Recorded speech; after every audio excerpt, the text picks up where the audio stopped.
Good day, I'm Teacher Darren, and in this video, I will discuss journal as an alternative assessment in learning. This presentation will include first, exploring journaling practices, second, journal as an assessment tool, and third, developing and using a holistic rubric.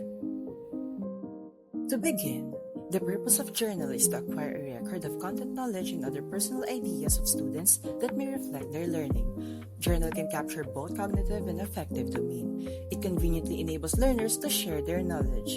It also highlights academic progression and also personal development. The benefits of using a journal lies in its capacity to process two domains of learning. It enables the educators to formulate new teaching approaches and interventions. However, educators must be conscious since it can also be exhaustive to assess depending on the class population, content requirement, and school calendar. Before choosing journal as an alternative assessment, educators must be aware of the aspects and process of journaling. For this, we will explore journaling practices with its aspects and consideration. First, organization. Educators must provide clear instruction with the materials and resources needed for journals. This may include the paper size, its orientation, and other materials for design, protection, and personalization. Encourage learners to personalize their journal to build comfort and identity. Second is management. Setting a regular deadline can help learners manage their entries and responsibility. If capable, it is preferable for educators to provide storage to prevent learners from damaging or losing their journal. Third, writing prompt. To be effective, educators can provide a prompt that can be a question or concept that aligns with the learner's level and capacity to guide them in writing entries. This may include additional information to guide the learners in processing and transferring their ideas. Fourth is assessment. Educators must be aware that through journals, they may receive entries including outlook, challenges, and feelings of a learner towards a subject. This alternative assessment does not only serve as an academic component, but a reference to improve teaching and attend to learning difficulties with appropriate mediation. Fifth, grading. Since journal hits both cognitive and affective domain, the line between objective and subjective assessment may obscure if not properly structured. Formulating a rubric is essential in a journal to evaluate the outputs of learners. Writing feedback is also crucial for learners to reflect and note that their journals are properly assessed. Now, let us apply these aspects by laying procedures on how to engage in journaling activity. For journal as an assessment tool, we will process the following. First, setting a standard. Second, formulating appropriate prompts or guideline. Third, constructing and using a holistic rubric. First is to set a standard before conducting a journal activity. Make sure to state the type of material and consider the needs of your learners. Share some tips or general expectations to give learners an impression on how to approach journal. You may refer to this list. Lastly, let the students know the grading process on how their journal will be assessed.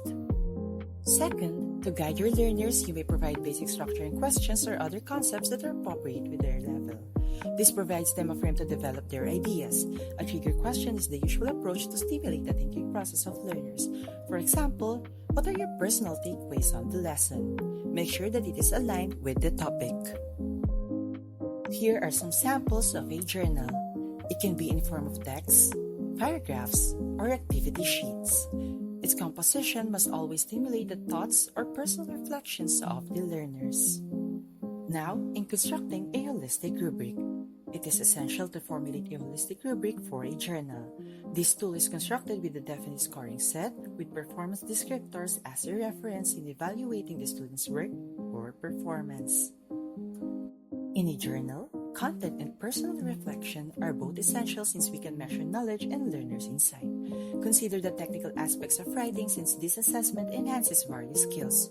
Provide direct and clear indicators per component, and do not forget to provide a section to relay your feedback to your students. We can refer to various samples of holistic rubrics online. However, if you wish to develop a personal one, consider the areas of reflection, content knowledge, grammar and mechanics, and organization as these are some basic components of effective writing. Do not forget the clarity of your indicators. In determining the area of focus, identify the content standards and learning subject of a course or subject. This can help educators formulate the structure of their guidelines or instruction. It can also guide the teachers in creating new approaches or prompts for the activity.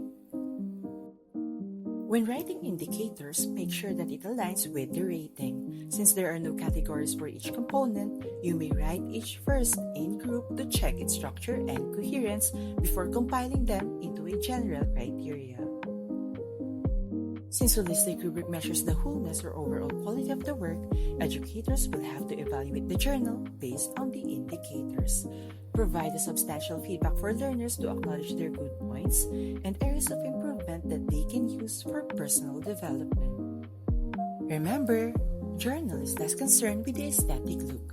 It focuses more on the ideas that learners try to reflect, share, and communicate. And that will be all for journal as an alternative assessment tool in learning.